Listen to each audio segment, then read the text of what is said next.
سیالکوٹ کا واقعہ بہت سارے سوال کھڑے کر گیا اور یقیناً ہمارے ملک کا جو امیج گیا ہے، جو تصویر گئی ہے پوری دنیا کے اوپر، وہ بڑی بھیانک تصویر ہے۔ اس پہ دکھ ہوا، صدمہ ہوا، تکلیف ہوئی۔ ہمارا دین جو ہے وہ اس کی نفی کرتا ہے، اور اس کا جو بھی جس درجے میں بھی ذمہ دار ہے، وہاں جو لوگ موقع پہ موجود تھے یا ان لوگوں کی ذہن سازی کے لیے جو بھی عوامل کار فرما ہیں، سب اپنی جگہ ذمہ دار ہیں۔ ہمارا دین اس کی قطعاً اجازت نہیں دیتا، لیکن اس کی آڑ میں لبرلز کو راستہ مل گیا اور وہ اس قانون پر بات کرنے لگے، اور وہ کہتے ہیں کہ چونکہ یہ قانون موجود تھا، قانون کی موجودگی سے تو جرائم کم ہوتے ہیں کہ جرائم ہوتے ہیں۔ کوئی کہے قتل اس لیے ہو رہے ہیں کہ قانون موجود ہے، ڈاکے اس لیے پڑ رہے ہیں کہ ڈاکو کی سزا موجود ہے، چوریاں اس لیے ہو رہی ہیں کہ چوری کی سزا موجود ہے۔ تو یہ عجیب سی منطق ہے، یہ الٹی چال ہے۔ بات یہ ہے قانون کا عملی نفاذ نہ ہونے کی وجہ سے ایسا ہوتا ہے۔ جرائم اس لیے ہوتے ہیں کہ قانون عملی طور پہ نافذ نہیں ہوتا۔ جہاں چور کے ہاتھ کاٹے جاتے ہیں وہاں چوری نہیں ہوتی، جہاں قاتل کا سر کاٹا جاتا ہے وہاں قتل نہیں ہوتے، جہاں ڈاکو کو چوراہے میں لٹکایا جاتا ہے وہاں ڈاکے نہیں ہوتے۔ تو یہ ایک عجیب کہانی ہے کہ چونکہ قانون یہ موجود ہے ناموس رسالت کا، تو اس لیے ایسا ہو رہا ہے۔ قانون پر تو آج تک عمل درآمد نہیں ہوا۔ تو یہ بھی انتہا پسندی کی ایک صورت ہے۔ ایک مذہبی جنونیت اور مذہبی انتہا پسندی ہے، اور دوسری یہ لبرل کی انتہا پسندی ہے۔ کوئی بھی بات ہو تو اس کو اس سے جوڑ دیا جاتا ہے، اور ملک کو بھی بدنام کیا جاتا ہے، دین اسلام کو بدنام کرنے کا کوئی موقع ہاتھ سے نہیں جانے دیا جاتا۔ بلکہ میں ایک بات کہتا ہوں کہ ان لوگوں کو پھانسی کے پھندے پہ لٹکایا جائے جنہوں نے یہ جرم کیا ہے، جنہوں نے ایک غیر ملکی شہری کو نہ صرف ماورائے عدالت قتل کیا، اس کی لاش کی بے حرمتی کی جس کی اسلام اجازت نہیں دیتا۔ تو جنہوں نے یہ عمل کیا ان کو چوراہے میں لٹکایا جائے۔ اور کتنے لوگ ہیں جو توہین رسالت کے مرتکب قرار پائے اور ان کو سزائے موت ہوئی اور ابھی تک ان کو سزا نہیں دی، ان کو بھی جو ہے وہ چوراہے میں لٹکا دیا جائے۔ دونوں کو اکٹھا لٹکا دیا جائے، دیکھنا نتیجہ کیا آتا ہے۔ نہ کوئی اہانت رسول کرے گا اور نہ یوں کوئی قانون کو ہاتھ میں لے گا۔ اور دوسری بات میں اور کرنا چاہتا ہوں، انگلیوں پر گنے ہوئے کچھ لوگ ہیں جو مغرب کے وظیفہ خور ہیں، اور وہ مختلف جگہوں پہ بیٹھ کر کے جو ہے وہ اس قانون کے خلاف اور ان چیزوں کے خلاف بات کرتے ہیں۔ وہ چند لوگ ہیں، وہ حکومت بھی جانتی ہے، ادارے بھی جانتے ہیں، جو مغرب کے وظیفہ خور ہیں اور جن کو ڈیوٹی دی گئی ہے۔ اس کے علاوہ باقی لوگ میں مطمئن نہیں کر پایا، ان کے سوالوں کا جواب نہیں دے پایا، میں علمی طور پہ کمزور تھا، انہوں نے بات کی، میں آگے سے غصے میں آ گیا، لڑنے لگ گیا، تو وہ میرے سے بدظن ہو کر کے وہ سمجھنے لگے کہ اس مسئلے کے اندر جان نہیں ہے، تو وہ تھوڑے سے غلط فہمی میں مبتلا ہو گئے۔ تو ہم ان کو جو ہے وہ دار اسلام سے خارج نہیں کر سکتے اور ان کو دین کا غدار نہیں کہہ سکتے۔ ان کی ذہن سازی کرنا ہماری ذمہ داری ہے۔ ممبر و محراب کے اوپر بیٹھے ہوئے لوگوں کی ذمہ داری ہے کہ ان کی ذہن سازی کی جائے، نہ یہ ہے کہ ان کو لبرل کہہ کے دھکا دے دیں اور ان کو ان کے ساتھ کھڑا کر دیں۔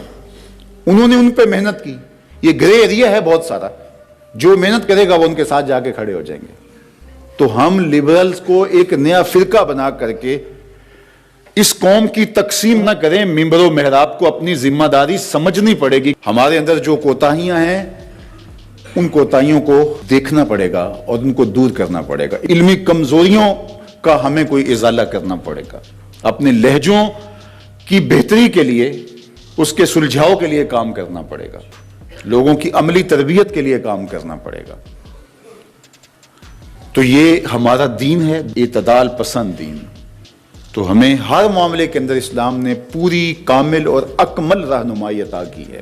تو اس لیے ہمارا دین ان چیزوں کی قطعاً کوئی اجازت نہیں دیتا کہ ہم اس طرح سے جو ہے وہ محض ایک الزام پر کسی شخص کو پکڑ کے گھسیٹ کے چوراہے میں لے آئیں، اس کی ہڈیاں توڑ کے رکھ دیں اور پھر اس کی لاش کو آگ لگا کر کے۔ کیا منظر ہوا ہوگا جب یہاں سے راکھ گئی ہوگی اس ملک کے اندر، اور وہاں کے مسلمانوں کے ساتھ اگر کوئی رد عمل کے طور پہ کچھ ہوتا ہے تو کیا ہم اس کے ذمہ دار نہیں ہوں گے؟ یا اس کے بدلے میں دوبارہ اہانت رسول ہوتی ہے تو کیا ہم اس کے ذمہ دار نہیں ہوں گے؟ آقا کریم نے فرمایا کوئی اپنے ماں باپ کو گالی نہ دے، تو صحابہ نے کہا یا رسول اللہ کوئی اپنے ماں باپ کو بھی گالی دیتا ہے؟ تو فرمایا تم کسی کے ماں باپ کو گالی دو تو وہ رد عمل کے طور پہ تمہارے ماں باپ کو گالی دے۔ تو کوئی ایسا عمل نہ اختیار کیا جائے کہ جس سے ہمارے آقا و مولا کی اہانت کا پھر دروازہ کھل جائے۔ تو یہ بہت حساس معاملہ ہے. اس کائنات کا سب سے حساس معاملہ حضور علیہ الصلوۃ والسلام کی ناموس کا معاملہ ہے. لیکن اس معاملے کے اندر بہت ساری ہم سے کوتاہیاں ہوئی ہیں. کاش کہ ہم باشعور ہو جائیں. آنے والا دور اللہ بہتر فرمائے، اس ملک کے لیے بہتر کرے، امت مسلمہ کے لیے بہتر فرمائے. اور اللہ ہمیں سمجھداری کے ساتھ، متانت کے ساتھ، سنجیدگی کے ساتھ اور ہر معاملے کے اندر سوچ سمجھ کے قدم آگے اٹھانے کی توفیق ارزانی فرمائے. اپنی طبیعتوں سے بدگمانیاں نکالیں. ذاتی رنجشوں کو کبھی بھی حضور کی ناموس سے نہ جوڑیں.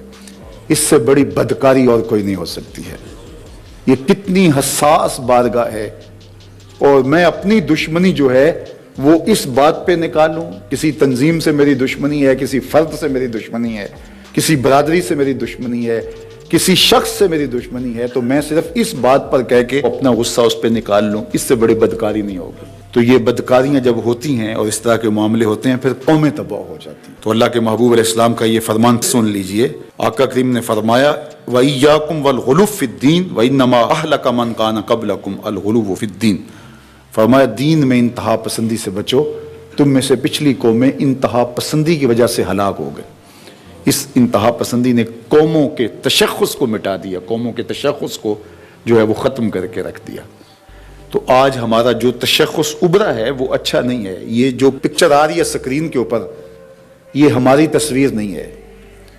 یہ جو حضور نے ہمیں تصویر دی تھی، خوبصورت تصویر جو گلابوں سے زیادہ مشکبار ہے، جو چاند سے زیادہ روشن ہے، یہ وہ تصویر نہیں ہے. یہ ہماری بگڑی ہوئی تصویر ہے، یہ ہماری مسخ شدہ تصویر ہے. تو سیالکوٹ کے واقعہ کی مذمت کرنے سے